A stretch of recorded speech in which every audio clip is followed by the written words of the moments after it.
Yehovah Svaot Elohim, Kadosh, Kadosh, Kadosh. Please fill me and lead me, and cover me and stir me, and speak through me with your Ruach HaKodesh, that I may speak your written words with boldness to those who listen. I ask all these things in Yeshua HaMashiach's name. Amen. We'll start with the Shema. Listen and obey. Children of Yehovah, pay careful attention and respond. Yehovah is our power and authority. Yehovah works in unity with himself, and you shall act upon your love to Yehovah with your power and authority, with your thoughts and mind, with your entire body, and with all the muchness that you have. Yod, He, Vav, He. Hand, behold, nail, behold. 2 Kings chapter 4. The wife of one of the guild prophets complained to Elisha. Your servant, my husband, died, she said, and you know that he feared Yehovah. Now a creditor has come to take my 2 children as his slaves. Elisha asked her, what should I do for you?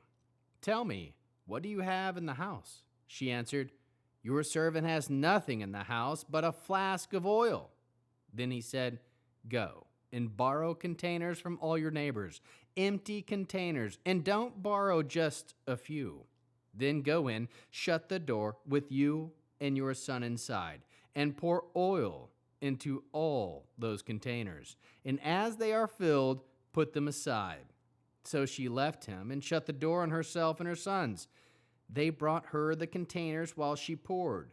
When the containers were full, she said to her son, bring me another container. But he answered, there isn't another container. Then the oil stopped flowing. She came and told the man of God, and he said, go, sell the oil and pay your debt. Then you and your sons can live on what's left. One day Elisha visited Shunem. A well-to-do woman living there pressed him to stay and eat a meal. After this, whenever he came through, he stopped there for a meal. She said to her husband, I can see that this is a holy man of God who keeps stopping at our place. Please, let's build him a little room on the roof. We'll put a bed and table in it for him, and a stool and a candlestick. Then, whenever he comes to visit us, he can stay there. One day Elisha came to visit there, and he went into the upper room to lie down. He said to Gehaziah, his servant, call this Shunammite. He called her, and when she arrived, she said to him, tell her this, you have shown us so much hospitality. What can I do to show my appreciation? Do you want me to say anything to the king for you, or to the commander of the army? She answered, I'm happy living as I do among my own people. He said, what then is there to be done for you? Gehazi answered, there's one thing. She doesn't have a son, and her husband is old. Elisha said, call her. After he called her, he stood in the doorway. He said, next year, when the season comes around, you will be holding a son. No, my lord, she answered. Man of God, don't lie to your servant. But the woman conceived and gave birth to a son the following year, when the season came around, just as Elisha had said to her. When the child was old enough, he went out one day to be with his father, who was with the reapers. Suddenly he cried out to his father, my head hurts. He said to his servant, carry him back to his mother. When he had taken him and brought him to his mother, he lay on her lap until noon, and then he died. She went up and laid on the bed. The man of God shut the door shut the door on him and went out. She called to her husband and said, please send me one of the servants with a donkey. He must get to the man of God as fast as I can. I'll come straight back. He asked, why are you going to him today? Isn't it Rosh Hodesh and it isn't Shabbat? She said, it's all right. Then she saddled the donkey and ordered her servant, drive as fast as you can. Don't slow down for me unless I say so. She set out and came to the man of God on Mount Carmel. When the man of God saw her in the distance, he said to Gehazi, his servant, look, here comes that Shunammite. Run now to meet her and ask her, is everything all right with you, with your husband, with the child? She answered, everything is all right. But when she reached the man of God on the hill, she grabbed his feet. Gehazi came up to push her away, but the man of God said, leave her alone. She is in great distress. But Yehovah has hidden from me what it is. He hasn't told me. Then she said, did I ask my Lord for a son? Didn't I say not to deceive me? Then Elisha said to Gehazi, get dressed for action. Take my staff in your hand and be on your way. If you meet anyone, don't greet him. If anyone greets you, don't answer. And lay my staff on the child's face. The mother of the child said, as Yehovah lives, and as you live, I will not leave you. He got up and followed her. Gehazi went on ahead of them and laid the staff on the child's face, but there was no sound or a sign of life. So he went back to Elisha and told him the child didn't wake up. When Elisha reached the house, there the child was, dead and laid on the bed.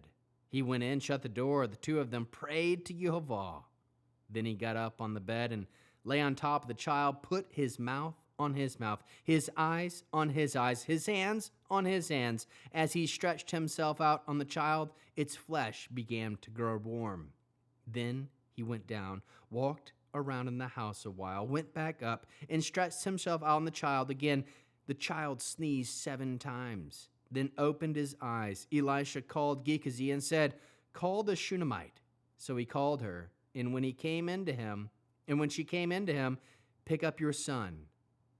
She entered, fell at his feet, and prostrated herself on the floor. Then she picked up her son and went out. Elisha went back to Gilgal. At this time, there was a famine in the land. The guild prophets were sitting before him, and he said to his servant, put the big pot on the fire and boil up some soup for the prophets. One of them went out to the field to gather vegetables and came upon a wild vine, from which he filled the front of his cloak with wild squash. On returning, he cut them up and put them into the stew. They didn't know what they were. Then they poured it out for the men to eat, but on tasting it, they cried, man of God, there is death in this pot. And they couldn't eat it. But he said, bring some flour. He threw it in the pot, then said, pour it out for the people to eat. This time there was nothing harmful in the pot. A man came from Baal Shalisha, bringing the man of God 20 loaves of bread made from the barley firstfruits and fresh ears of grain in his sack. Elisha said, give this to the people to eat. His servant said, how am I supposed to serve 100 men? But he said, give it to the people to eat. For Yehovah says that they will eat and have some left over. So he served them. They ate and had some left over, as Yehovah had said. How can we learn to love our Creator after reading this awesome 5th chapter of 2 Kings? We can bring your requests to Yehovah. Fear Yehovah. Show your trust by acting on the word of Yehovah. Trust your life with Yehovah as your provider.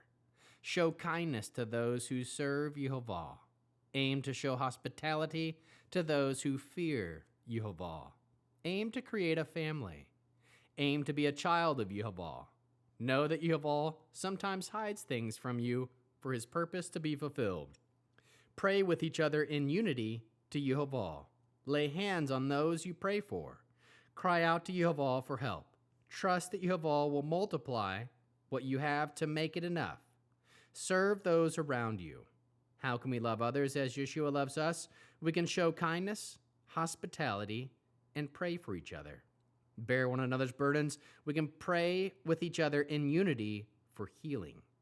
Produce spiritual fruit, love, joy, peace, patience, kindness, goodness, faithfulness, humility, self-control. End with the Aaronic blessing using the name. Yehovah will kneel before you presenting gifts, and he will guard you with a hedge of protection. Yehovah will illuminate the wholeness of his being toward you, bringing order, and he will provide you with love, sustenance, and friendship. Yehovah will lift up the wholeness of his being and look upon you and set in place all you need to be whole and complete.